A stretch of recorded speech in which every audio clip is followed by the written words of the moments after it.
హిందూ ధర్మ రక్షకుడు గోభక్తుడు చీకోటి ప్రవీణ్ పుట్టినరోజు వేడుకలు కరీంనగర్లో ఘనంగా నిర్వహించారు. నగరంలోని పలు ప్రాంతాలలో పుట్టినరోజు సందర్భంగా సంబురాలు జరుపుకున్నారు.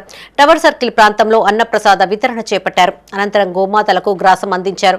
ఈ కార్యక్రమంలో పల్లెర్ల రాజ్ కిరణ్, కన్నా కృష్ణ, కుమ్రవెల్లి వెంకటేశం, ఏవి మధు, పల్లెర్ల వేణుమాధవ్, దొంతుల మనోహర్, రామిడి శ్రీధర్, కైలాస నవీన్, నలుమాచు విజయ్, స్వాగత్ సురేష్, అల్లెంకి సంతోష్, జీడిగే సాయి, ఆకుల మోహర్, తిరుపతి పాల్గొన్నారు.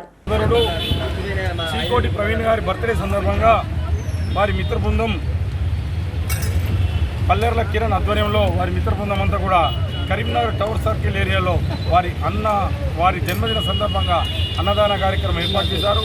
ఎందుకంటే చీకోటి ప్రవీణ్ గారు సనాతన ధర్మం, హిందూ ధర్మం మీద, హిందువుల ఐక్యత మీద ఏ పోరాటానికి సిద్ధంగా ఉన్నాడు.